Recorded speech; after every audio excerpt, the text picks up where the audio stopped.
It's the summer race day once again. Are you there? Are you there? You are there. Oh, good. Welcome along. BRSCC summer race day here at Anglesey. The sun is on order. It will come out a little bit later on. It's a little bit. It will burn off.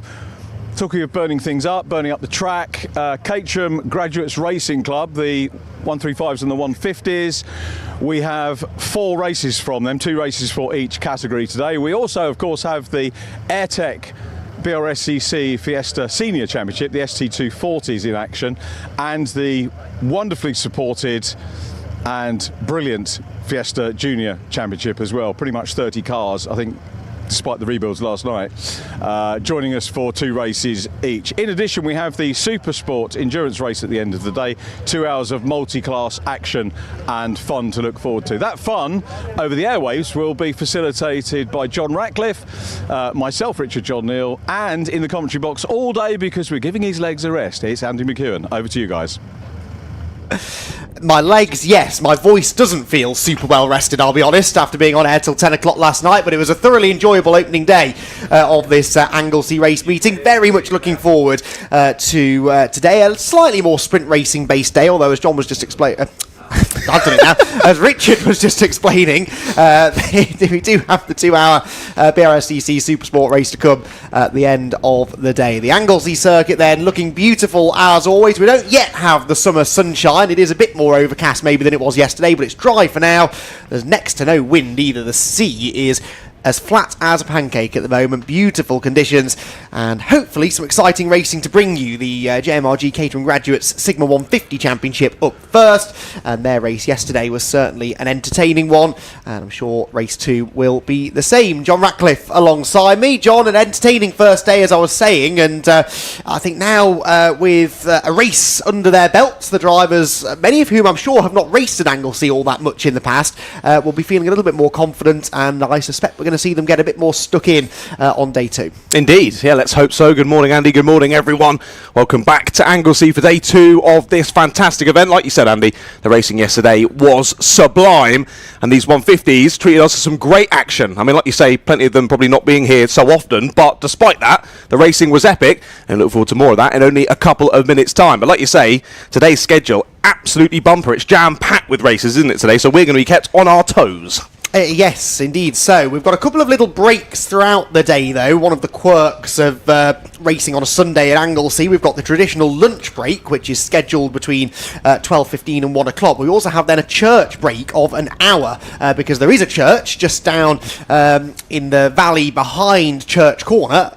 Funnily enough, the third turn of the circuit, and there is a church service there every Sunday afternoon, and we cannot race whilst that is going on, so that will be between 2:25 and 3:25 later on this afternoon. So we've got a couple of little breaks in the on-track action, but plenty of racing still to bring you. We've got 4 races, before the lunch break. The both Caterham championships will be out, the 150s and the 135s, and we'll also have 2 Fiesta races, one courtesy of the juniors and one courtesy of the AIRTEC Motorsport Fiesta ST240s. So let's talk Caterhams then.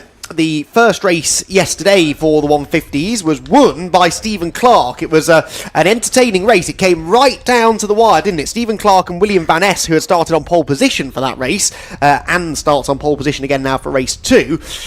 They were the... that church looks a little bit submerged, does it not? Is this a trick of the camera?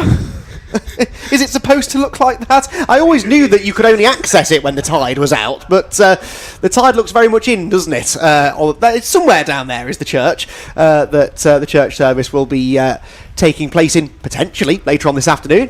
Maybe not. Anyway, moving on. Caterham's yesterday, Stephen Clark, William Van Ness, brilliant battle for the victory, and it all came down to the last few corners and a fascinating final lap. Some tactics at play, we suspect. Stephen Clark led at the start of the last lap.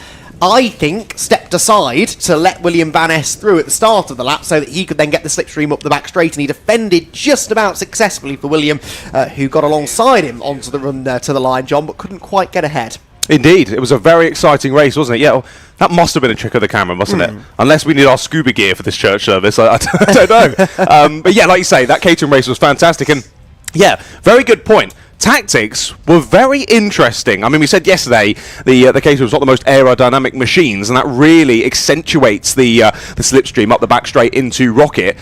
Now, I knew that was going to be key to tactics and whatnot. I didn't think it was going to be quite so aggressive to the fact of you would happily give up a position to get it back later on in the last lap. And I think we're going to be seeing more tactics like that in this one. That only really works, though, when it's two of you battling for a position. If there's more drivers getting involved, it becomes a bit more dicey because you might not just give up that one singular position, then you put yourself in a bit of a difficult situation onto that last lap. So it's going to be an interesting one, this. But Van Ness, like you said, was super impressive. Yes, indeed so. Although you say that, and I take your point, but I seem to recall in the Sigma 135s, Jamie Elwood, who was the winner of that race, he dropped back to second on the last lap. That was a group of 5 cars. So second place going up the back straight on the last lap is the place to be, I think. But you're right, it's a lot easier to orchestrate when it's just 2 of you and you've got 4 or 5 cars all battling together. That can become a little bit more complicated. Cars then released out onto the grid for our first race of the day.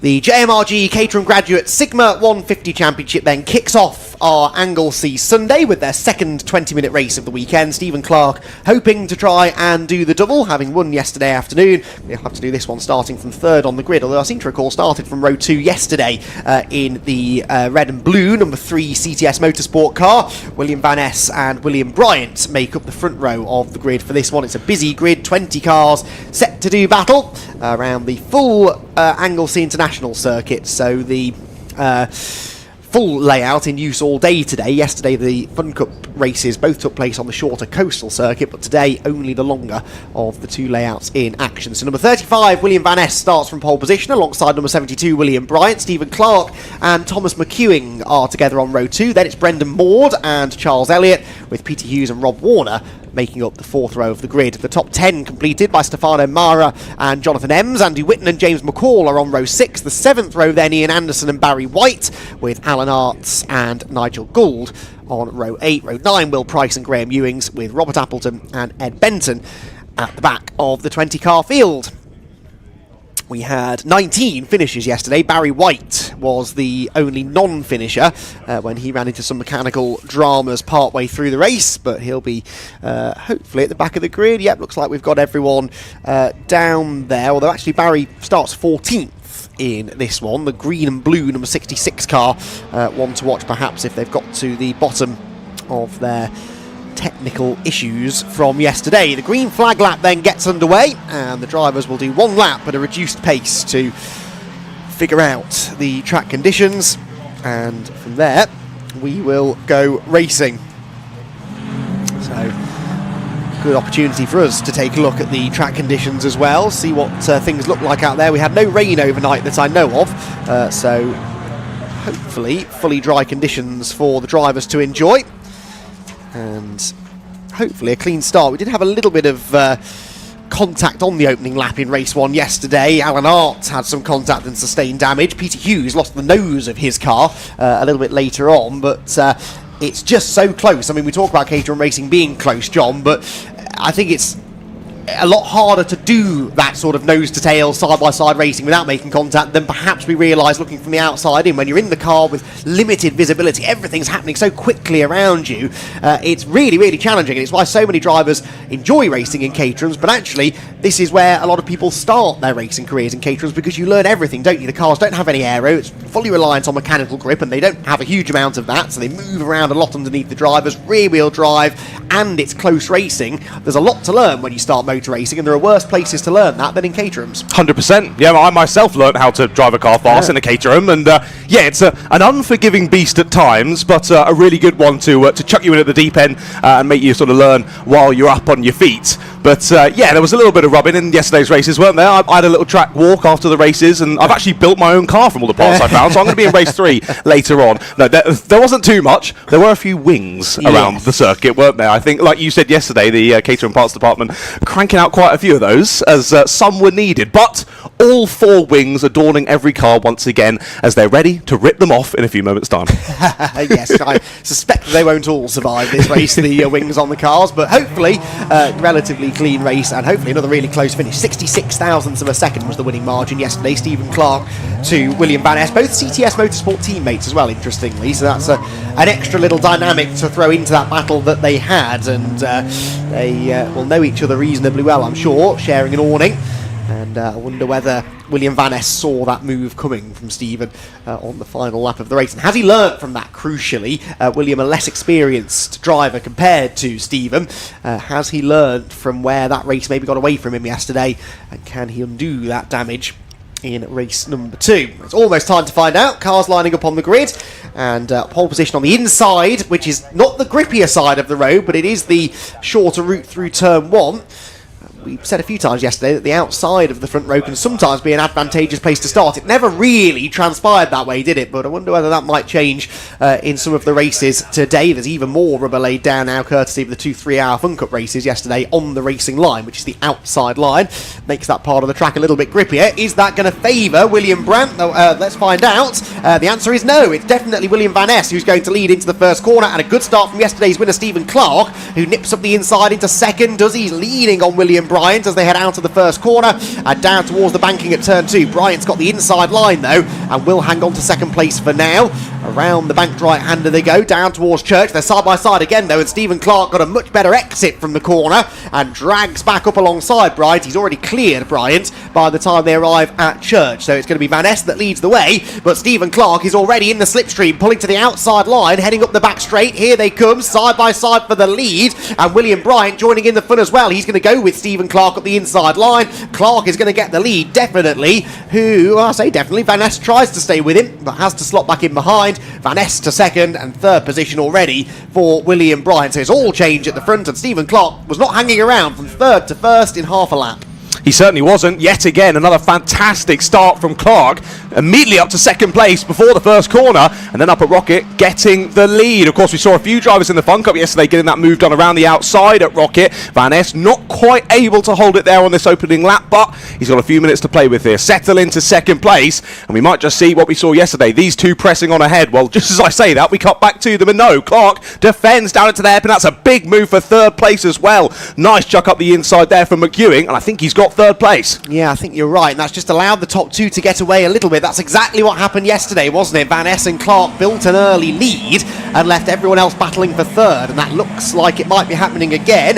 It is the William Bryant car back into third by the time they get to the final corner, ahead of Thomas McEwing, who I agree was ahead briefly. Van Ness, meanwhile, goes back to the lead with a much better exit from the final corner, nips to the inside at turn 1 and clears Stephen Clark quite easily. Stephen, I don't think, wanted to get too embroiled in a wheel-to-wheel battle there. He quite liked to get away from the pack of cars behind.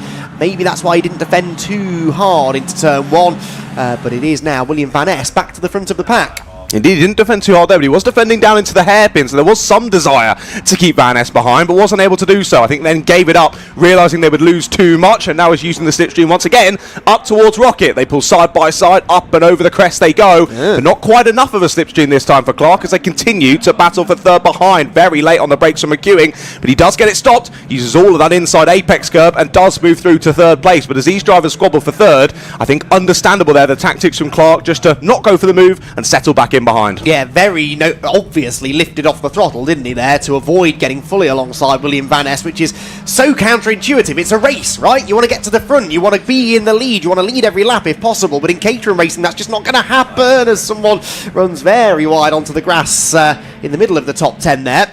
But yeah, there's no point really trying to lead every lap in Caterham racing. It's better sometimes to work with the drivers around you, try and get away from the pack behind, which are continuing to battle over third place. Thomas McEwing, having got ahead of William Bryant, is now under threat again coming out of the hairpin. Bryant had the inside through the right-hander, but as is so often the case here around Anglesey, the inside for one corner becomes the outside for the next, and I suspect that William Bryant will have to settle back in line, which indeed he does. Indeed. Yeah, we joked before the race started about all the wings coming off, but the racing's super respectful here in the Caterham. It's amazing to see the room given, just enough room given in these cars. So easy for them to tangle with those exposed front wheels, and all the drivers very much know that, and thus giving each other just enough room, but not too much, not giving them what we saw in the Fun Cup race yesterday. If you give a few drivers an inch, they'll take a mile. I'm sure that'll be exactly the same here in the Caterhams. Drivers, some great respectful battling here, but just like we saw in race number 1. Finally, after a couple of laps of racing, top 2 now starting to break away. Now, this will be interesting to see as well. Does Clark decide to back out of this slipstream once again? Well, either way, either it's not worked quite as well, or he's backed out and stayed just behind Van Ness. Either way, they're not squabbling. Well, very different. Behind them, they are going side by side into Rocket for 3rd place. Once again, that's McEwing up the inside. Brian this time manages to hang it round the outside, and now the 55 of Brendan Maud getting involved as well. He can't quite make use of that nice entry to Rocket, but he will make use of the exit of the right-hander. Goes side by side then into the next corner, but of course it'll then be the inside line for the 89 of McEwing as they get down into sector number 3. Yeah, Brendan Maud then has to settle back behind Rob Warner, the car behind them. He was the one that went grass tracking down here a lap ago at the top of the corkscrew, but did very well actually not to lose any positions. Charles Elliott was behind him and is behind him as they head down into the hairpin, where again Brendan Maud is on the attack to the inside of Thomas McEwing, for 4th, and McEwing very sideways out of the hairpin. They both hung the tail out there actually, coming out of the I'd say probably the slowest corner on the track, the hairpin up at the top of the track. And as they head down into the final turn, McEwing is back up the inside. I was going to say he'd relinquish that place to Brendan Maud, but not without a fight. They're wheel to wheel off the final corner, and actually with his nose ahead at the line is McEwing, and he's got the inside line into turn 1. But all of this battling playing into the hands of the leading 2. It's now what's that, about a second and a half from 2nd to 3rd position as they head down into the banking once again, and that gap is only going to get bigger the more ferocious the battling for 3rd on back becomes. Indeed, we're continuing to watch it increase, aren't we? But now Bryant has broken clear, of course, as McEwing and Maud squabble, but good to see that from McEwing, getting back the inside line. You know, if you can hold it side by side through the final corner, that first corner, impossible to go around the outside there, so McEwing knew he had the inside line and had the place. They continue side by side up to Rocket, late on the brakes as Maud tries to go around the outside, squeezes McEwing to the apex, but lovely move done there around the outside at Rocket. We said earlier on, not the easiest move to do, but he's gone and done it. More through into 4th place. Nice move. Well, at the moment, 2 seconds between Clark and Brian.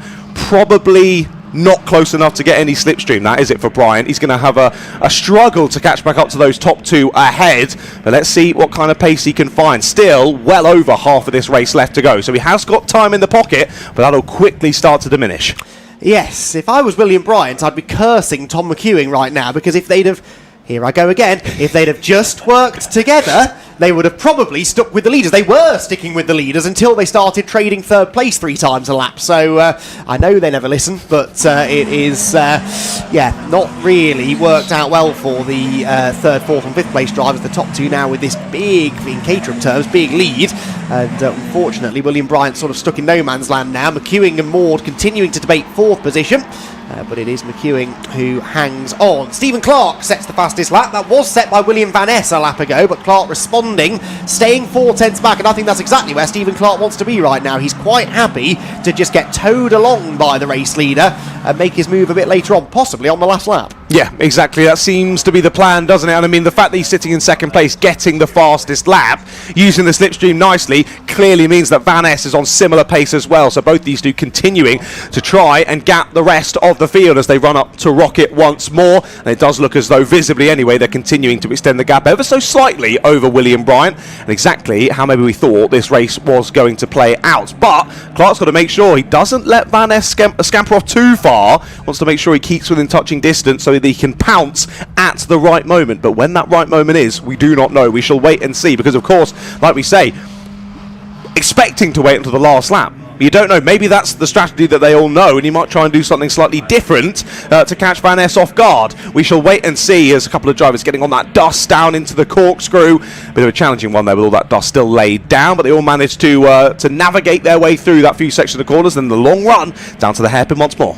Yeah, I'll be really interested to see what happens on the final lap of this race. If Van Ness is in front going on to the last lap, what does he do? Does he try and play the tactical game and let Stephen Clark through? In fairness, he's keeping a nice gap for now, isn't he? If he can keep this sort of margin onto the last lap, he might not need to play those games. I think he's trying to break, if anything. I think he's trying to break away now, try and use those tyres a little bit more and get clear of Stephen Clark, because there you go, new fastest lap from William Van Ness, a 1:39.5, so goes a further 2 tenths quicker than Stephen Clark. And yeah, like we say, maybe this is the new strat. Just try and break away. If you can break that toe, I mean, it's almost over a second now between Van Ness and Clark. That's big margin for a Caterham race. If you can break that toe around here at Anglesey, he could be off to the races. Oh, we're not even halfway. Only 9 minutes of the 20 elapsed. So if he keeps this pace up, then yes, he will get away from Stephen Clark, who's going to have to really respond now to that lap time if he's going to keep the pressure on. This, meanwhile, is the battle for 6th. Rob Warner versus Charles Elliott. And Charles Elliott is the car with the slipstream, although not really using the slipstream on the back straight, to be fair. Pulled out very early and then jinxed back to the inside. Well, who needs a slipstream when you're that confident under braking? It's not quite enough, though, to get ahead of Rob Warner. But again, this group now becoming detached from the cars ahead. Peter Hughes there in the 16 car is next in line behind them as they head towards Peel Corner, where the cars tend to get a little bit squirrely coming off the corner. And you can really see the drivers that carry the speed through there. They gain a lot through the middle of that corner. But ultimately no one able to make a move into the top of the corkscrew, which sends you out onto the international loop, down towards one of the best overtaking opportunities at the hairpin. Now, what's this gap going to be then at the end of lap number 6? Is it continuing to go out? It was just a fraction under a second last time. Similar, maybe a bit smaller this time?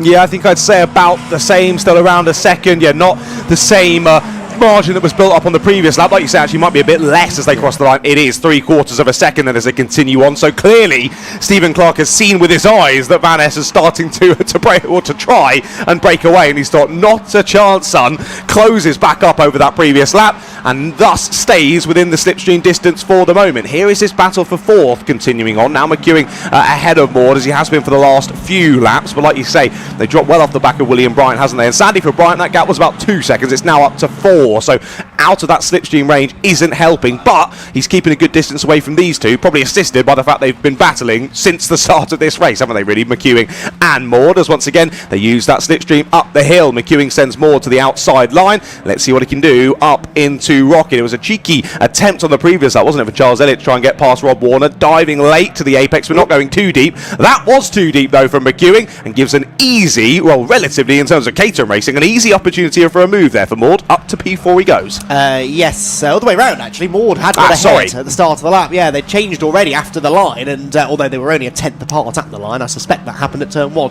Yeah, it is now McEwing back in front in the black number 89 car.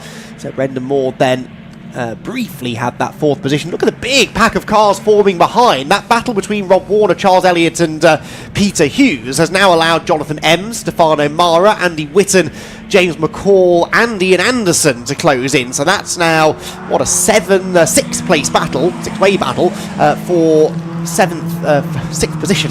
It's a 6-way battle for 6th position is what I was trying to say. Headed still just about by Rob Warner, I think, but that's maybe where the most of the action's going to come from in this second half of the race, as Stephen Clark once again is able to take time back out of the leader. In fact, he sets a new fastest lap, so they're trading fastest laps. And if you're William Van Ness now, you would have been feeling pretty good a couple of laps ago when you set the fastest lap and pulled half a second on Stephen Clark. 2 laps later, Stephen's beaten your fastest lap and he's back on your tail. And that might just break the spirit a little bit of William Van Ness. It suggests, doesn't it, that Stephen Clark always had something left in reserve if he needed it. Indeed, yeah, so it does seem as though Van Ness was trying to break away there, wasn't he? Went for it. Clearly Stephen saw that and went, absolutely no chance, I'm going to try and reel you back in, and has done. What a lap from Stephen Clark, reeling Van Ness in, but still unlikely to go for the move just yet. A few minutes left to go. We'll leave it a little bit later, we imagine, but it's just making sure that he's within striking distance when the opportunities arise later on in this race. But yeah, wow, look at this train of cars, like you mentioned, from sort of 5th, 6th place backwards, as you say, a long train of drivers, and hence our surprise over the likes of William Bryant being all on his own. You very rarely see that in Caterham racing, that a driver's left all on their own. Usually you form big battle packs like this, and thankfully this is exactly what we're seeing. A little bit further down the order then, with the likes of Moore, Warner, Elliott, Hughes, Ems, Mara, so many drivers involved in this battle. And as we've seen in Caterham racing, one little mistake, one little jostle for position can reshuffle the order massively. So still just over 6 minutes to play with here. This whole order down the bottom end of the top 10 could entirely change, and look how close those two are. I say close, I think you're right. I think they've switched around. They have. Round the final corner come our leaders, and Clark, for the first time in this race, into the lead earlier than we expected. Yeah, well, that's interesting. So I know I was just saying that Stephen Clark seemed to have something left in reserve if he needed it, but maybe that did concern him a little bit, the way that William Van Ness was able to get away from him, and he thinks, no, I want to take control of this race now and set the pace out in front. It'll be interesting to see whether William decides to retaliate at the first available opportunity here. Is he going to have a go as they head up the back straight this time? 6 minutes still to go. There's plenty of racing before we settle this. And you don't really need to lead at this point unless you feel that that's crucial for you keeping control of the race. Well, William Van Ness definitely wants control of the race, and he does regain it by getting the lead heading up into Rocket Corner. So William Van Ness then back through on the run up the hill. And there he is, reappears at Rocket ahead of Stephen Clark. And now what does Stephen do? Does he try and get back ahead, or does he say, okay, fine, if you want to lead that badly, I'll let you have it for another couple of laps or so? Indeed, I'm interested to see how the gap changes to William Bryant as well with that slight reshuffling around. How much time does he gain with those two switching around? Of course, they've then used each other's slipstreams to make moves happen as well. So potential of it not really changing, potential of it actually going up to William Bryant still, even with those two switching around. But interesting there, like you say, Clark feeling the need to maybe get ahead, Van Ness getting straight back through. Do they now resettle back into positions as they were, or does Clark still maybe have that that thought of, no, I want to be the one leading the train here into the last 5 minutes? Interesting. Not quite sure of the tactics at play in this one, but it's keeping us on our toes. And once again, Van Ness has got into the lead and just broken a car length or two clear once more. Yes, that won't be concerning Stephen Clark yet, but William has done this once before, and then 4 tenths became 7 tenths, became 9 tenths, and Stephen Clark had to really push then to get back on terms with William, and then got the lead straight away, as if he was maybe a little fearful of William's raw pace out in front. So we'll watch that over the next lap or so, although there are only 4.5 minutes of the race remaining. So they head out of into Church Corner now, I should say. And Stephen Clark, yeah, just that length or so further back maybe than he'd like to be heading onto the school straight. He will close back in on William, but I suspect on the last lap he's going to have to be closer than this if he's going to make a move into Rocket. So it's now sort of dress rehearsal time, isn't it? With only, 3 laps left maybe, 3 more times to head up the back straight into Rocket. And I think Stephen Clark might now be just thinking, right, well, what do I need to do on the final lap? Where do I need to be? How many car lengths back is the perfect distance? Because actually you can be too close, can't you, John, going onto that back straight, and then you don't build as much momentum in the slipstream, and almost it becomes obvious to the car ahead what you've got to do. So judging that distance is tricky, and I wonder whether Stephen might spend the next couple of laps just honing that to make sure he's in the right spot on the final lap. Exactly like you say. You don't want too good of a run out turn 2, which, when you really think about it, makes no sense, does it? I'm going to get a worse run out this corner because it's actually going to benefit me. But exactly, through the long, fast right-hander up then towards Rocket, you want to be coming out of that sort of a car length or 2 back to really get the use of that slipstream before you close up to their rear bumper and thus move over to make the move. Otherwise, you won't quite get that slingshot effect and you won't be able to pull in front and get the move done. You might then go side by side into Rocket, and thus you've got to think about closing the door at the exit. There's just more to think about. If you can get it done before you get to the braking zone, a much simpler rest of the lap. But we're saying that as if it's going to be a simple overtake. I mean, Van Ness once again trying to break clear. We've seen the gap up to Bryant, even when they were battling, it's been opening up by about half a second a lap. But once again, just over half a second now between Van Ness and Clark. Once again, Stephen does still have the fastest lap of this race, but still just behind your race leader. Bryant's still all on his own there in no man's land. He's had quite a lonely race there in third place, sadly, for William. But as we close on into the last couple of minutes of this one, the tactic we thought was for Clark to stay nice and close and stick in the slipstream. But it seems, from our eyes, that gap opening up once more. Yeah, we've not seen it on the stream yet, but that gap's the biggest it's been all race, I think, between the top two. I think Stephen Clark's had a moment somewhere in the first sector. He's lost a lot of time just in the first couple of corners alone. It was only half a second at the line, and it's at least doubled, I'd say, by the time they came out of Church Corner. So we'll hopefully get a look at them in a moment or two, but it's a big lead, and in fact, yeah, Stephen's really dropping back. Has he got a problem maybe of some description heading into the closing stages? I hope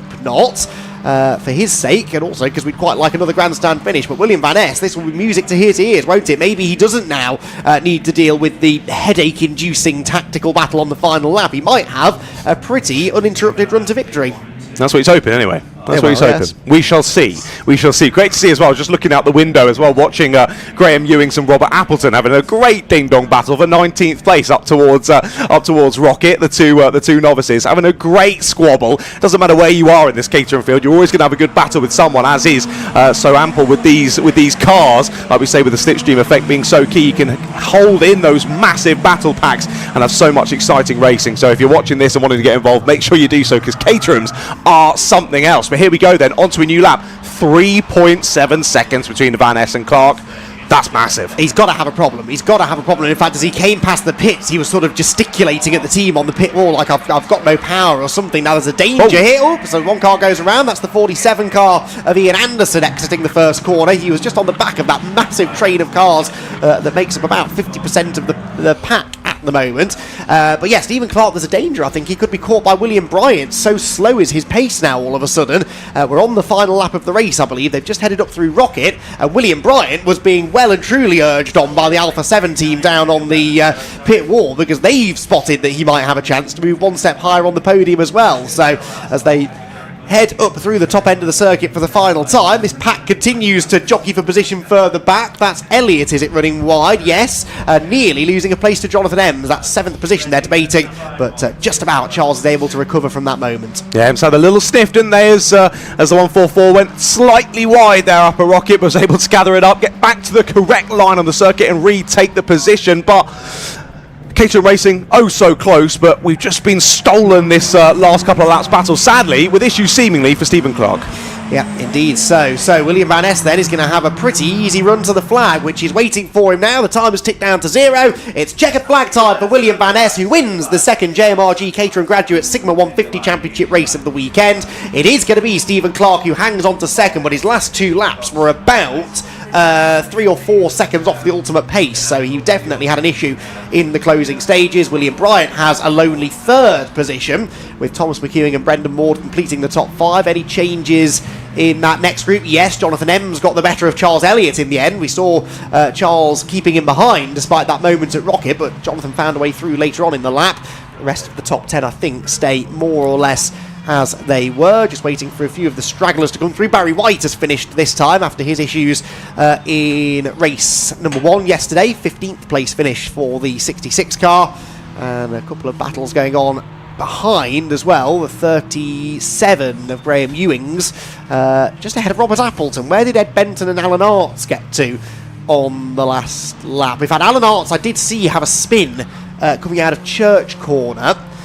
So he's only now coming through, but Edward Benton lost a lot of time on that final lap as well. His last lap was a 2:01, some 20 seconds off the pace. I wonder whether those two tangled up at Church Corner. Van Ness, the winner though, by 6.1 seconds. That's a bit different to 66 thousandths of a second, the winning margin from yesterday. But this time he does get the better of Stephen Clarke, with William Bryant a further 3 seconds back in 3rd. That's a very un-Caterham-like set of margins at the front of the field. Thomas McEwing 4th is the trophy class winner, with Brendan Maud completing the top 5. Rob Warner and Jonathan Ems were next. Then it was Charles Elliott, Stefano Mara and Andy Whitton to complete the top 10. James McCall 11th, Peter Hughes 12th, Ian Anderson 13th and Will Price in 14th position.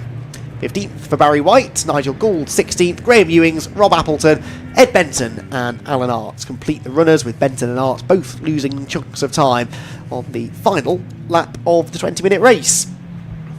So 1 apiece then for William Van Ness and Stephen Clarke. Richard John Neal will be down there chatting to them shortly, and I suspect we're going to hear from Stephen that he had some sort of car trouble. Nothing terminal, clearly, but maybe a little issue, clutch, gearbox, could be a lot of things, couldn't it? A misfire maybe. It's very rare for a Caterham, to be fair, to break down. They're quite simple cars, so I'm told, and that's part of the magic of Caterhams. They're not technically that advanced, and that makes them a lot easier to maintain and actually makes them a lot more reliable, and that means we don't often see mechanical issues and retirements. But unfortunately for Stephen Clarke, something I fear was slowing him down there, at least from a championship perspective, though. Johnny was able to get to the flag, and 2nd place points is better than a non-finish. Yeah, exactly that. I mean, if your poor race of the weekend is a P2, I think he's pretty happy with that, isn't he? A pretty good weekend. But like you say, 1 apiece for each of them. Then just like we saw in race number 1, seems as though those two are sort of the stars of the field, aren't they? They are able to break clear, because it took some effort in that one and some working together. Whether they're out of choice or not, we don't know. But either way, they're able to break clear. And yeah, Sandy there, Clarke with a few issues. But like you say, that's these Caterhams are usually pretty bulletproof and also produce some great racing for us.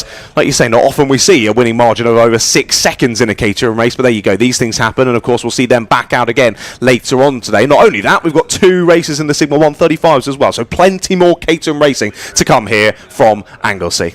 But as we see there, some very exciting Caterham racing out there on circuit. Let's hear from a few of the drivers. It's down to you in Parc Fermé, Richard.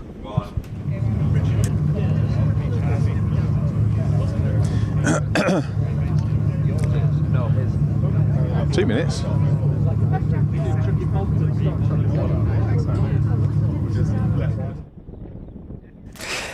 Evidently, Richard can't hear us.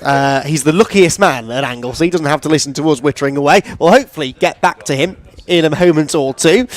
He's only down. I could just shout out the window probably if you want. He might be able to hear me. Stick your head out the window, see if you get the message across to him. He's waiting patiently for us to throw to him, and we're itching to do so because we want to hear from our podium finishers. There's a few stories to be told. We've got the Fiesta Juniors ready to go. In fact, they're already being released onto the grid, so we're maybe not going to get a hugely extended amount of time with our podium drivers. But the Fiesta Juniors, they take a while to form up on the grid because it's a big grid of Fiesta Juniors with 20, 20, 7, 8, 9 of them, hopefully set to take the start. So we'll see that race get underway reasonably shortly. Yesterday's Fiesta Junior race won by Dara McInerney from Bobby Holmes and Oscar Homerstone. It was a red flag interrupted race. There was a nasty looking accident up at the top of the corkscrew from which thankfully everyone emerged unscathed.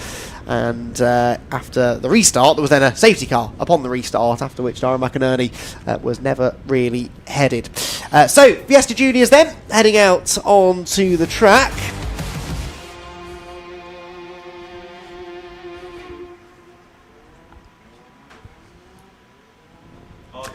The Fiesta Junior Championship cars then are out onto the grid, or they're heading to the grid for their second 15-minute race of the weekend. Hopefully we get the full 15 minutes in this time. We weren't quite able to get through this race uninterrupted earlier on, but it was an entertaining race, the bit of racing that we got, and Dara McInerney was very pleased, I'm sure, with his race victory. Bobby Holmes and Oscar Homerstone joined him on the podium. Jensen Pritchard 4th, and Lewis Turkington got a career best finish of 5th position, and that is therefore the order in which they'll start race number 2. McInerney and Holmes the front row, Homerstone and Pritchard row 2, with Turkington and Hartley on the third row. Luke Broadbent and Max Haller then complete row number 4, with Daniel Tecci and Rhys Owen completing the top 10. Then it's Max Fenton and Neil Hampson ahead of Nathan Edwards and Charlie Burnett. Hayden Gray and Sava Solenchenko are on row 8.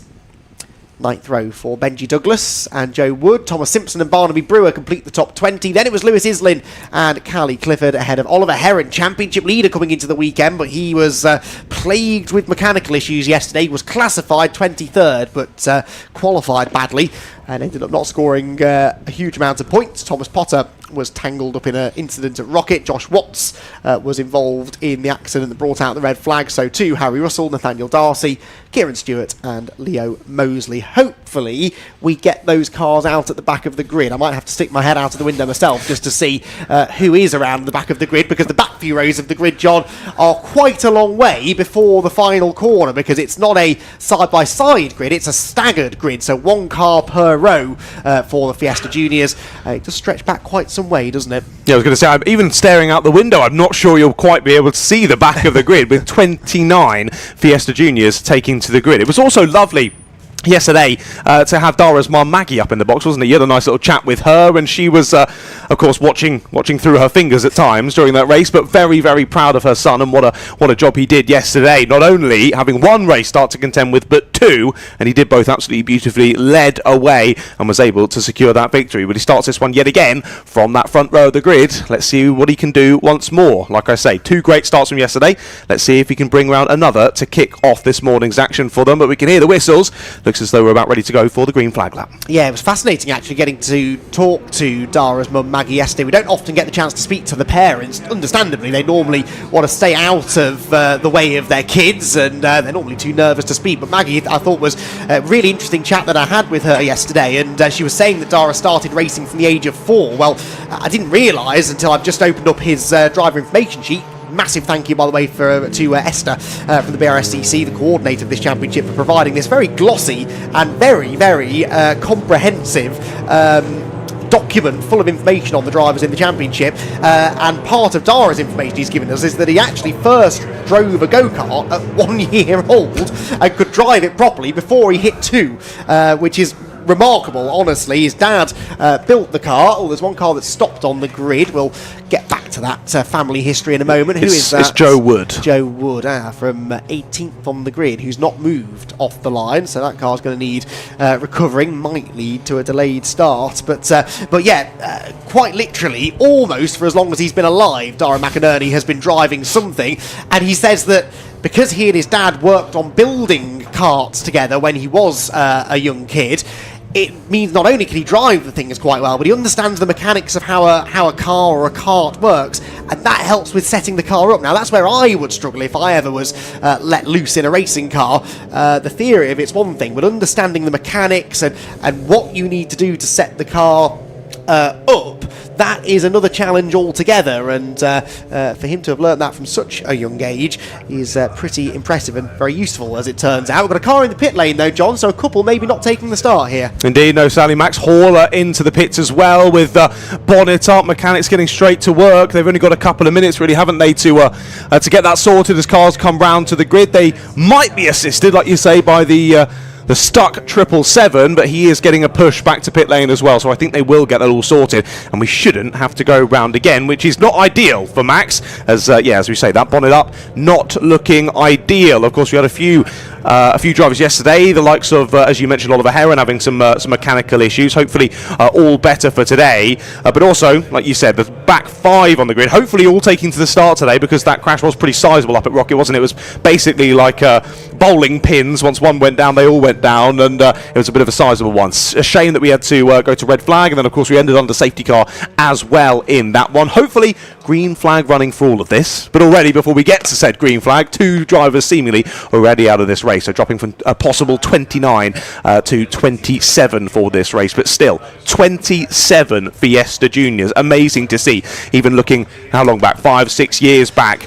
If you had have said in 2026 we get pretty much 30 drivers, I think the organisers would have bitten your hand off. Yeah, well, I've told this story a few times, but I remember maybe 5 years ago the Fiesta Juniors were on the support card for the Formula Ford Festival at Brands Hatch, and we had 3 cars take the start of one of the races. I think we started the weekend with 5. One got written off in practice, another one I think broke down in the first race, and by the time we got to Sunday there were 3 left. That was not that long ago, and now here we are. We've had almost capacity grids at rounds towards the back end of last year, record-breaking grids round after round. This is almost certainly a record-breaking Anglesey grid for the Fiesta Juniors, a venue at which they do generally come and race. Not all championships venture up to North Wales, but the Fiestas, the various Fiesta championships generally tend to come up here.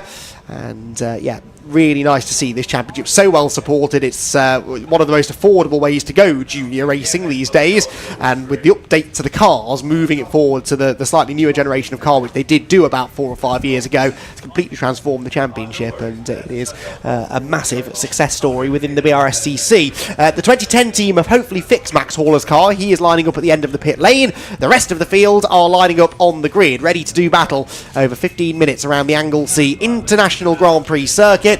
Who is going to get into turn 1 first? Will it be the pole sitter Darren McInerney, or can Bobby Holmes and Oscar Homerstone challenge? Well, let's find out. Away they go. It's another perfect start for McInerney, and he is going to lead once again through the first corner without any real challenge from those behind. The first side-by-side battle is the 51 of Luke Broadbent battling with the 63 of Daniel Hartley as they went door-to-door out of the first corner. Down into the braking zone at the banking, and Darren McInerney, so far so good, building a lead. Is it enough of a lead, though, that he doesn't have to worry about coming under attack heading up towards Rocket Corner? We had Daniel Tecci, of course, the scholarship winner for this year, getting stuck in on that initial start as well. Got a lovely break away from the line, did Daniel, but just couldn't use it. We got a car off and wide, 2 cars off and wide there through the fast right-hander. What is that, the 207, and the driver further ahead as well, the 287 of Max Fenton, sorry, and the driver slightly further ahead. Was it Lewis Turkington? Yeah. Oh dear, so after a best ever finish of a P5 yesterday, he's off on the grass here on lap number 1. Oops. Still time to make use of it as Tecci gets all sort of sideways. Well held, sir. My word, how are they getting through there? That was very, very close. 3 wide through that rocket complex is not really doable, but no one told the juniors, and they gave it a good go. Thankfully, they've all emerged to the other side with a couple of battle scars maybe, but no major damage seemingly has been taken. That was very lively stuff indeed. There's a big advantage, isn't there, in junior racing to qualifying at the front, because you get away from all of this action going on behind. As entertaining as it is for us to watch, for the drivers involved, I'm sure it's focusing the mind rather. Well, they've proven you wrong. You can go 3 wide at Rocket, Apparently clearly. so. They've all made it through, and they're trying to go 3 wide again. Down into the braking zone of the hairpin. Drivers diving to the inside line, trying to make up a couple of extra cheeky places. But yeah, like you say, with a field like this of 29 drivers taking to the start, it does really help being up near the sharp end after qualifying, and of course race 1 results setting the grid for this one. So yeah, getting yourself up there for qualifying will help for the rest of the weekend. If something goes wrong, a mechanical issue, a mistake, and you end up further down the grid, it's an uphill battle for the entire rest of the weekend. Speaking of which, we got the 2 cars who were off rejoining and getting stuck back in as they're all trying to make up places once again. Then that was Max Fenton trying to make some moves down into the first corner as they all reshuffle. But once again, McInerney making a very nice start. Yeah, 3/4 of a second the advantage. 1 car off at the banking. It went out of camera shot sideways and never reappeared. So someone's gone a long way off onto the grass up at turn 2. They got a wheel on the dirt turning in, and that was enough to send them sideways. Hopefully they kept it out of the fence and have been able to carry on. I don't see yellow flags at that part of the circuit anymore. That's a good sign.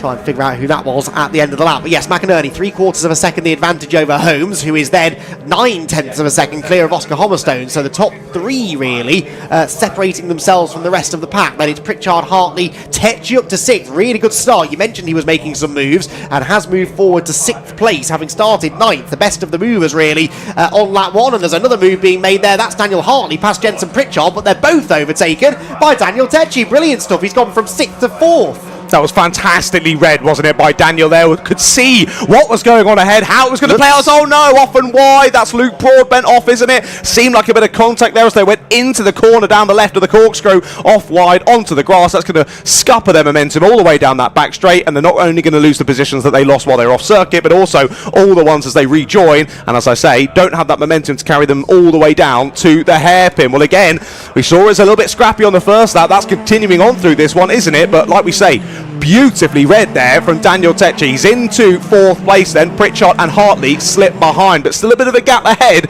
to the top 3. Let's see if Tetchy can crack on with this and try to close the gap as Pritchard and Hartley continue to squabble. He's already getting away from those 2, isn't he, though? Really impressive pace here from Daniel, the 2026 scholarship winner, or 2025 I suppose technically, for the 2026 season, you know what I mean. And that could be you if you are a youngster and you want to get yourself out on the Fiesta Junior grid, and why wouldn't you, given how exciting the racing is. Keep an eye on the BRSCC social media platforms. They'll be running that competition again, I'm sure, at the end of this year, and you could earn your place on the Fiesta Junior grid for 2027. He's going really well here, Daniel, up into 4th position, and on the previous lap was not a lot slower than the leaders, so I reckon he might have pace and clean air to get a bit closer to them. Who's that slowing? It's Daniel Hartley. It is, isn't it? He has been a bit slow over the course of this last lap. He allowed 1 driver through, now allows 2 more through up the hill. Potential for an issue, or maybe was just a loss of momentum there, went offline a couple of times, and maybe, like I said, just lost the momentum. Another driver getting spun round at the top of the hill, but as we often see, gets immediately spun back around by the same driver as he hits one corner of the car, spins around, hits the other corner, turns him back around.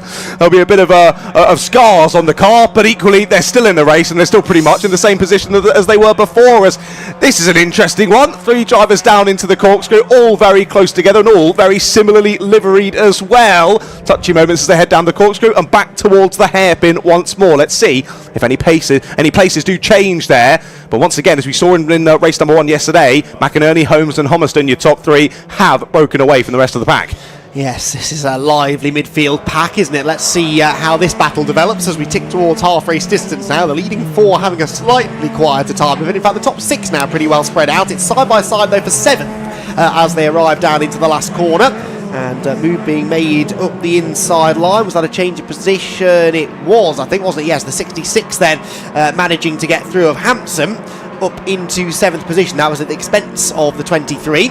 And so place gain there for Neil Hampson at the expense of Charlie Burnett. Max Fenton and Lewis Isling complete the top 10. And this is all getting very close, but of leading on each other out of the first corner. And this has got trouble written all over it, hasn't it? These 3 cars, all run by the same team, are starting to trade paint and actually losing out more ground. I think with that Lewis Isling maybe losing some positions coming out of the banking. So Lewis Turkington gaining out of that. He's continuing to charge forward. A real shame for Lewis this, because I really thought a podium might be on the cards this weekend, but it's just started to unravel a bit, hasn't it, over the course of this second race? Indeed it has. Yeah, another driver off and wide onto the grass. That was the 49, just in the background of Edwards going a little bit off-piste. And you mentioned earlier on Hansen getting through into 7th place. He's had a good run so far, from 12th on the grid, so a few positions gained, as well as our 2 drivers off. One of those was Thomas Potter, I believe, in the 38, is it? And then the 7 is off as well. That's Nathaniel Darcy, isn't it? So a few drivers off at the top section of the circuit. Less than ideal, but similar to what we saw yesterday. A pinch point of the track, that corner up at Rocket, catching the juniors out once again. So easy to make contact, and if you do, you're off-piste, off to the grass on the exit, losing lots of time. Yeah, Thomas Potter was 4 places behind Nathaniel Darcy at the start of the lap. Quite how they came together there, I don't know, but they definitely did. Thankfully, they've both been able to carry on, so no need for a safety car. But that's another bit of rotten luck for Thomas, who's had a few mechanical issues earlier in the weekend, and unfortunately has been caught up in incidents at Rocket in both races so far. 7.5 minutes to go. We're only halfway through the 15 minutes at the moment. Dara McInerney sets a new fastest lap of the race. He's 1.5 seconds clear now of Bobby Holmes in second position. Oscar Homerstone in third was 0.3 quicker than Holmes last time, so that gap has been brought down to under a second for the first time in quite a while. Daniel Tecci then in fourth position, also matching his pace, so Tecci actually quicker than Bobby Holmes in second position, as we've got one car into the pits with damage. Indeed we do, trying to make their way back into the pits. They've got some serious damage on that car. It's the number 13 that is out of the race into the pit lane. That's Solenchenko in the race car consultant's car. He was in and around the Thomas Potter, Nathaniel Darcy group at the start of the lap. Okay, that makes a lot of sense then, doesn't it? Once again, Rocket catching some drivers out. I mean, don't speak to Thomas Potter about the next NASA mission. He will shudder at the thought of Rocket, won't he, after these 2 races? But big off. That's a big off. Hartley's off. We've got Stewart off. The number 5 is off as well. Who is that? Off and wide. That's a large off. That's Mosley off as well. So we've got a pretty sizable incident. Clearly not at Rocket. Those cars that were up there are off. Down at the banking it is indeed. So red flag. Red flag is out on circuit. That brings the race, sadly, to an early close, as we've got a lot of drivers off and out of their cars. Similar story to race number 1 yesterday, sadly. Yeah, absolutely. A little bit later in the race. They could still choose to restart this, depending on how long the delay proves to be. We're not yet at 2/3 race distance, so we'll wait and see what race control decides to do. The first priority, of course, is checking that all of the drivers involved are okay. That's an odd place to have an accident like that going into the banking, and again, 3 or 4 cars involved, lots of damage. It's not what we want to see. But we're hearing all of the drivers, thankfully, have got out of the car. That's brilliant information. Thank you to our producer for passing that on to us. The rescue unit will head out anyway, just to check the drivers over. They'll be, I'm sure, taken to the medical centre for further checks, just to be on the safe side. But unfortunately, for quite a handful of them, that is game over, isn't it? So who is involved? Timing screen wiped itself helpfully, but the 14 car definitely was one. Kieran Stewart, that was. Kieran Stewart. Who else have we got? 63.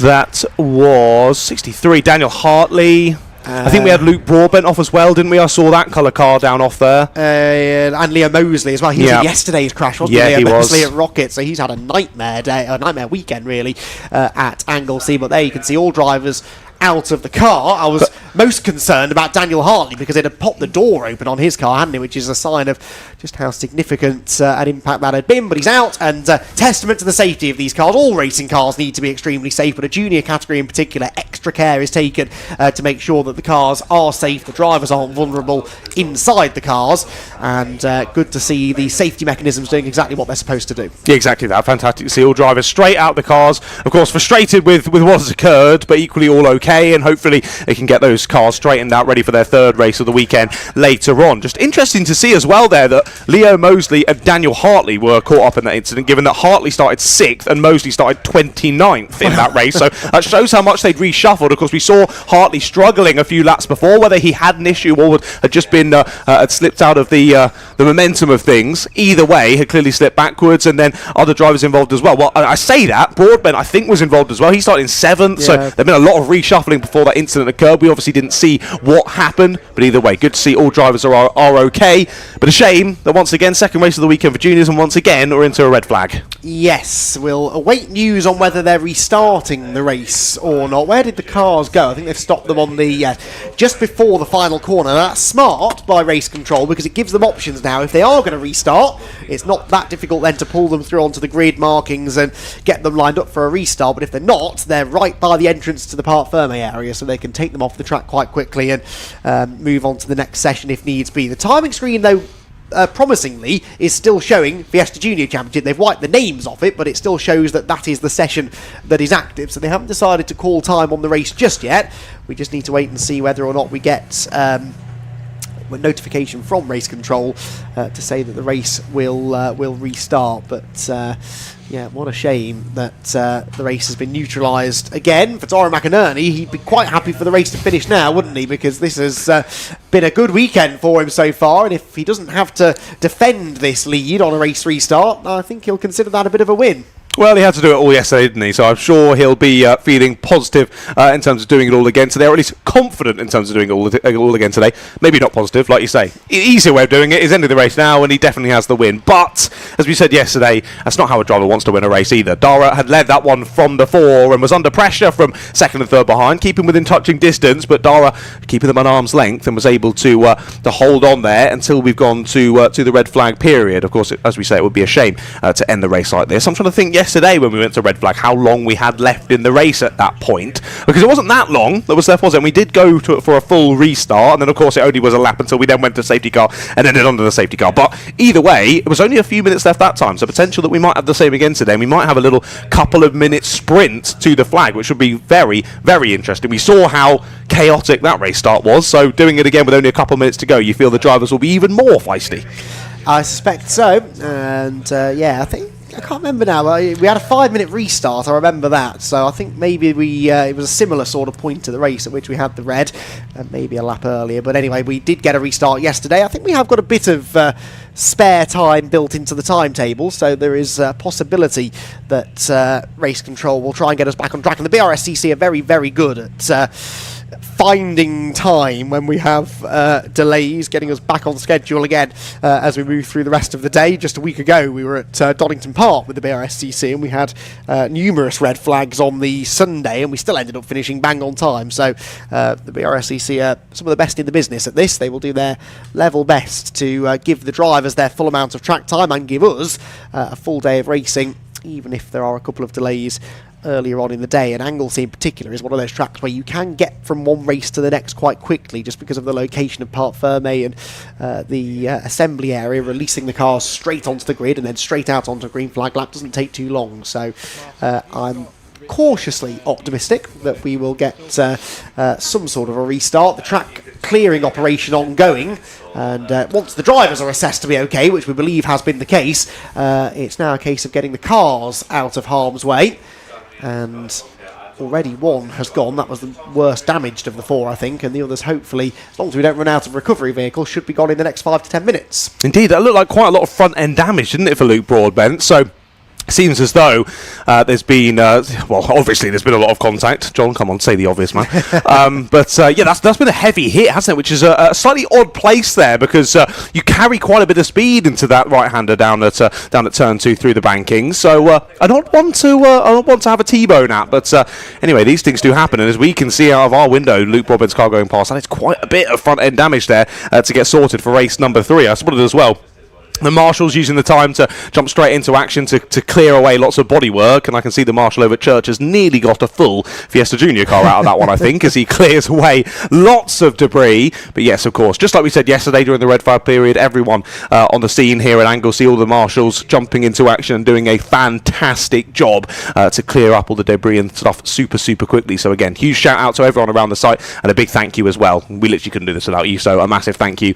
You make all this possible, and of course keep us all as safe as possible as well, so a massive thank you to everyone. But it seems as though, is that 3 more cars still to collect down there then, so still a little bit of work to do as qualifying for our next session, getting ready to go as well. Drivers still waiting down the back straight, which as you say is a positive sign, so we will let you know if we have any more information to that. But in this brief lull, the fans have turned their attention away from the circuit, but pretty good setup that they've got over there. We've been admiring that all weekend, haven't we? And we often see them over there opposite our commentary box, don't we?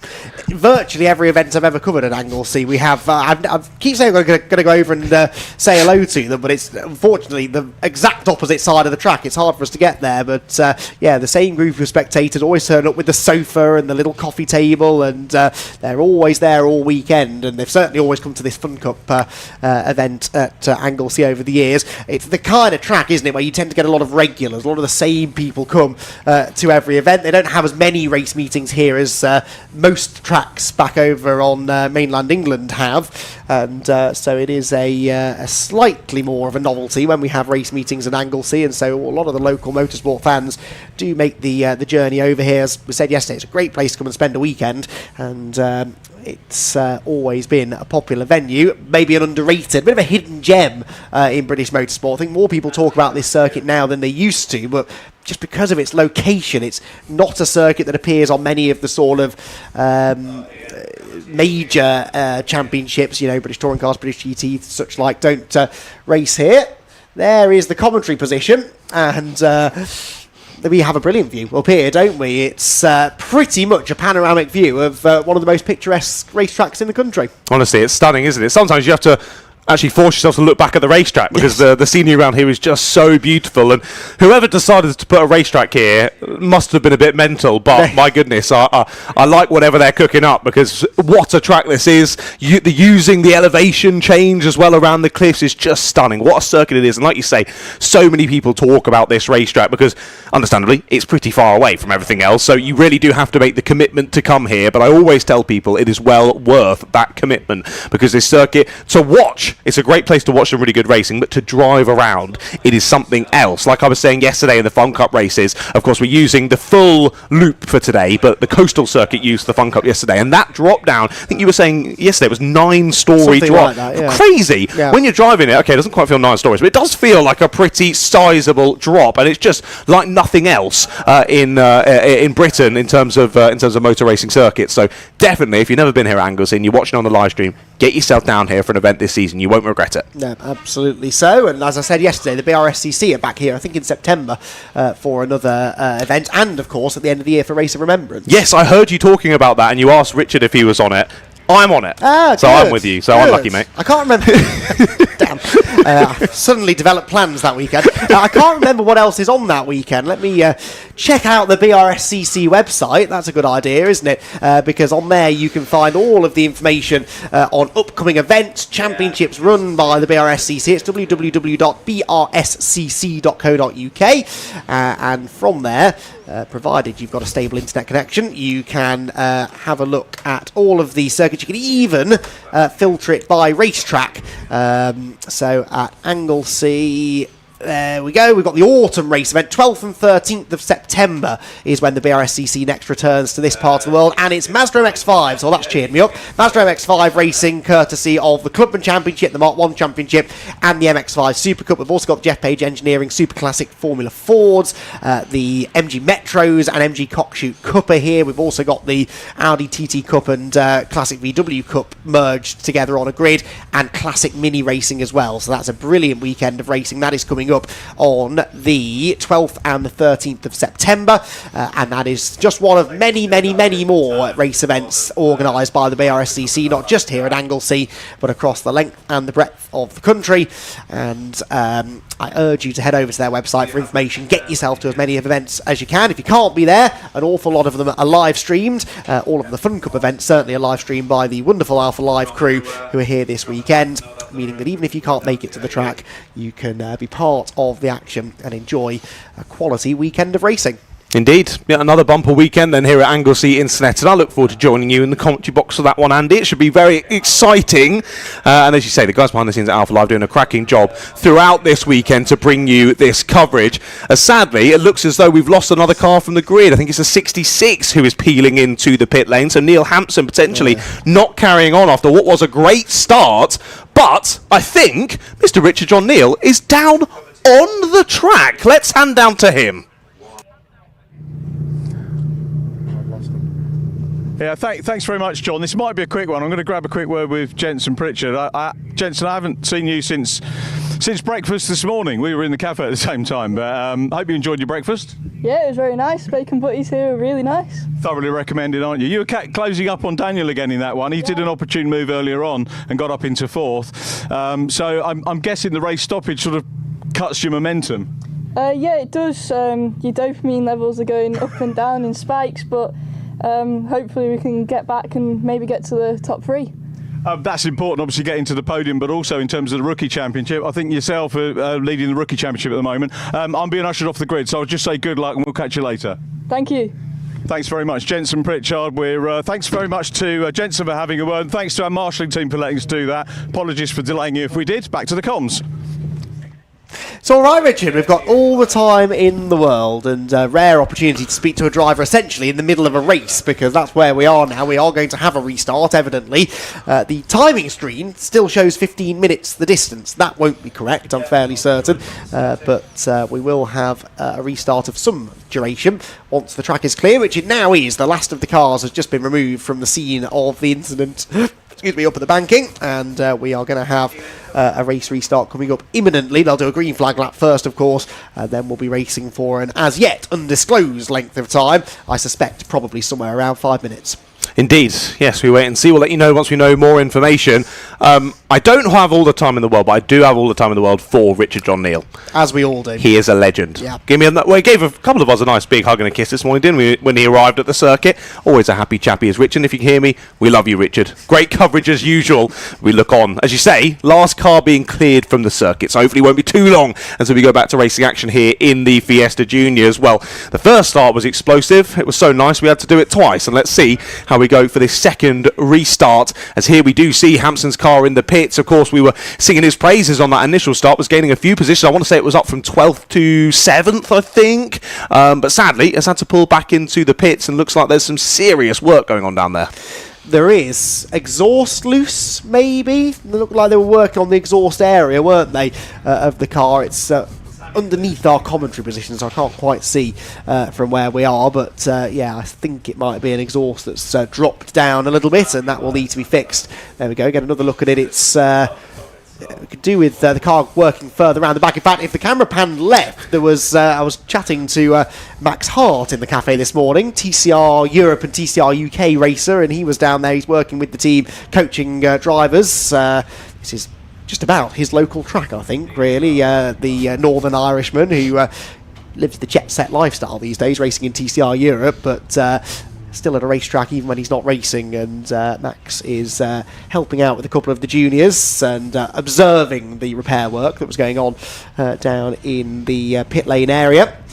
So hopefully that car will make it back out for this restart, which is, it's now been confirmed, going to be over 5 minutes. So a 5-minute restart. And Darragh McInerney's got to do it all again. I tell you what, though, I tell you who might well be relishing the opportunity for a restart here is Daniel Tecci, because remember, he takes this restart now in 6th position. He took the initial start of the race in 9th place, which is actually where he started yesterday's race. So he finished yesterday where he started. He's made a lot more progress today, and now he's tantalisingly close to maybe a maiden podium finish. He is indeed. He only needs something to happen ahead of him for him to jump up into those podium places, so we shall wait and see. Drivers, head on round then for the green flag lap. Well, not to call anything, but of course yesterday in race number 1, we had a really exciting race, then a red flag period, then we went for a 5-minute restart, and then we had a safety car on the restart lap. Today, so far, we've had a very exciting start. We've had a red flag, we've gone to a 5-minute restart. Not saying there's going to be a safety car on this restart lap, but if fate were to play out like that, just like yesterday, we shall have to wait and see. Looks as though at least one of the cars that was down in pit lane has been sorted. I think that is Hampson's car, is it not? Yeah. The number 66. It's made it to the end of pit lane, so good to see that he will take the restart. But sadly, all the work that he had put in on that first start of the race to gain those positions has now been all undone. But of course, better to bring it back into the pit lane and then restart from last than not restart at all. Yep, exactly so.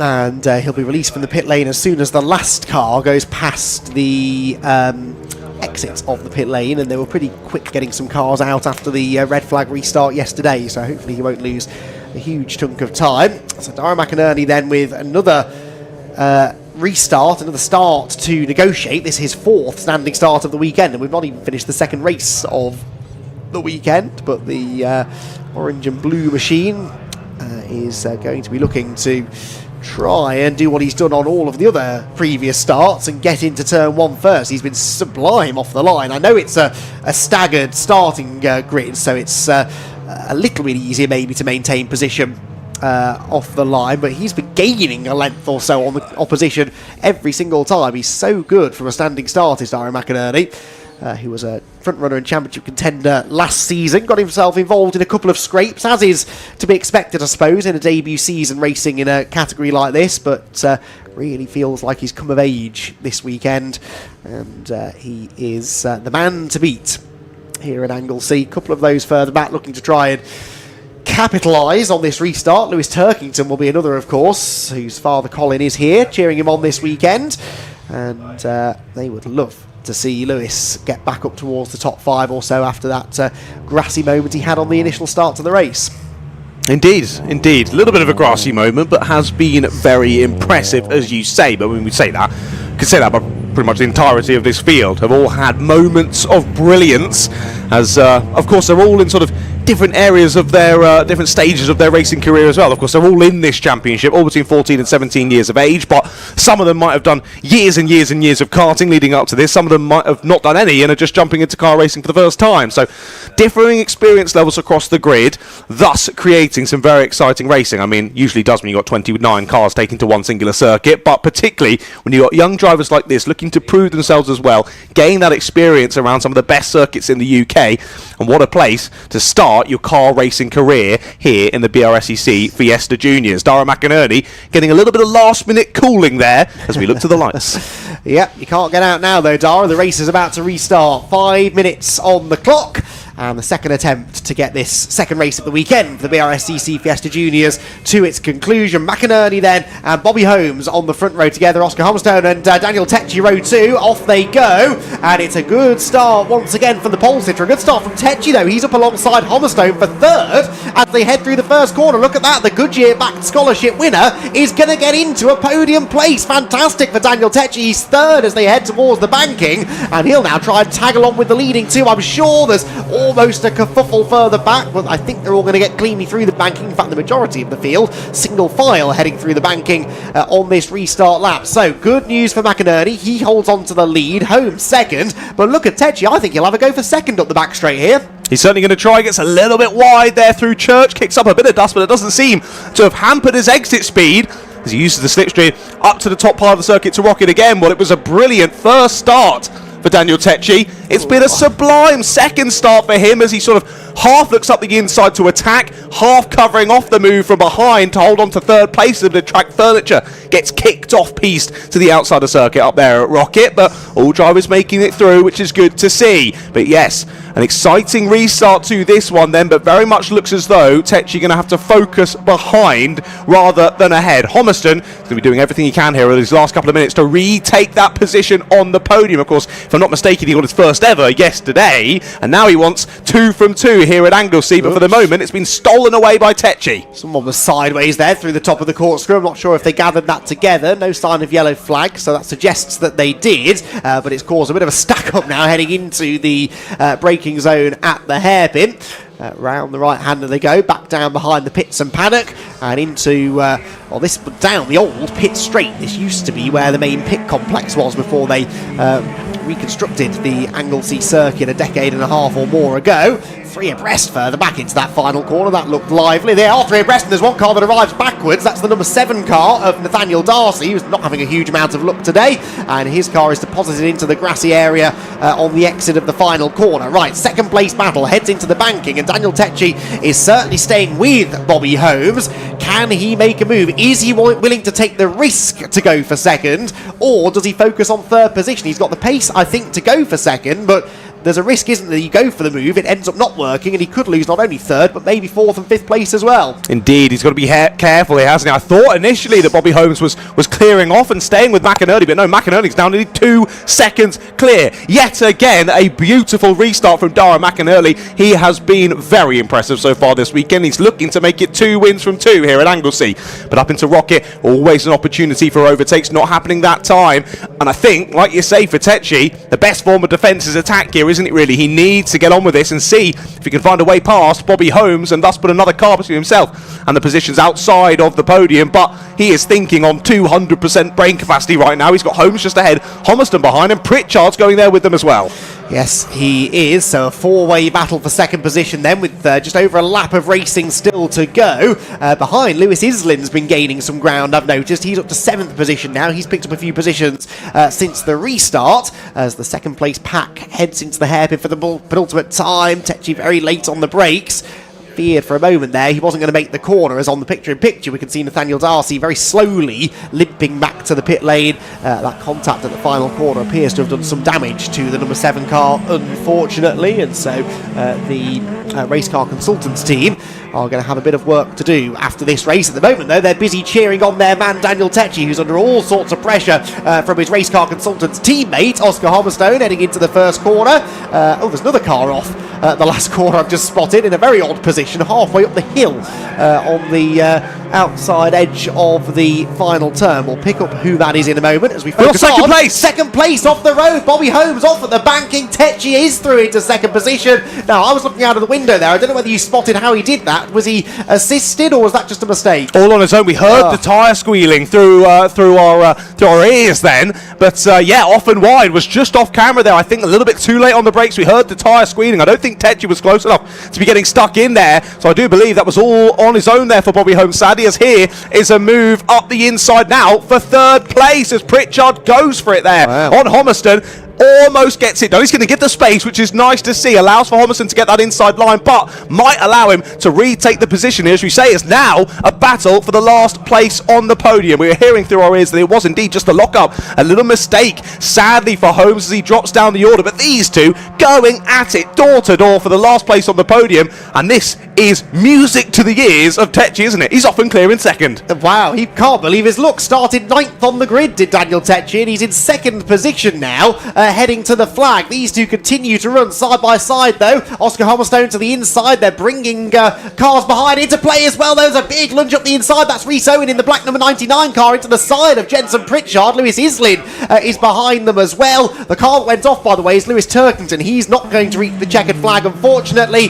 Dara McInerney is, though. It's going to be a second win of the weekend. He comes across the line then to win race 2 for the Fiesta Junior Championship. And Daniel Tecci, the scholarship winner, is on the podium. A best ever finish in the championship, second position, and it's Jenson Pritchard who gets third place. What a dramatic final lap of the race that was. McInerney, Tecci and Pritchard your podium finishers, with Rhys Owen in 4th and Oscar Homerstone in 5th, ahead of Islin, Douglas, Holmes 8th after that moment. There's more drama for Josh Watts, who again can't buy good fortune, can he, Josh Watts, it seems. He is not quite going to reach the checkered flag. He's within about 100 feet of the checkered flag, but he's not quite going to get there. Wow, what a dramatic conclusion. I can't even get my words out. What a dramatic conclusion to the race that was. Yesterday's restart was a bit of a non-event in the end. That, though, was well worth the wait. Exactly, yes, sadly, yesterday we went straight to safety car, didn't we, on that restart? Another incident. That one, there were a few incidents, but mostly drivers able to keep out of the way, and yeah, what a shame. The 22 there, parking up literally metres before the checkered flag. Did so well back at Silverstone, did Josh, but sadly, yeah, as you say, the luck at Anglesey not happening. Turkington, again, another driver with a great start to the race, but it all went wrong there on that restart. But my goodness, was it close there for third place. Pritchard, Owen, Homerton and Islin, 6.5 tenths between the four of them as they cross the line. Amazing battling between those four for the last place on the podium. But yes, standout performance then. Your BRSCC Fiesta Junior scholarship winner for this season is on the podium for the first time. That's a real feel-good story, and what a result for Race Car Consultants as well. 2 cars on the podium, but it is Dara McInerney for 2010 Racing who wins the race. Daniel Tecci second, and Jenson Pritchard in third. Rhys Owen in fourth, ahead of Oscar Homerstone, who, like Bobby Holmes, was disappointed not to have made the podium there. Lewis Islin sixth, Benji Douglas seventh. Holmes was eighth after that last lap off at the banking, with Charlie Burnett and Hayden Gray completing the top 10. Then it was Barnaby Brewer. He came from quite a long way down the order, I seem to recall. Max Fenton 12th, 13th Oliver Heron, and 14th place for Harry Russell. 15th, Callie Clifford ahead of Nathan Edwards and Thomas Simpson. Then it was Max Haller and Neil Hampson. Thomas Potter 20th, and then Joe Wood next with Josh Watts, Nathaniel Darcy and Lewis Turkington, unfortunately not reaching the flag after a bruising but always entertaining second race of the weekend for the Fiesta Juniors. They will be back out on track at, in theory, about 1:30 later on this afternoon for their third and final race of the weekend. So the teams have got a few hours to make some running repairs to the cars and get them ready for that third and final race of the weekend.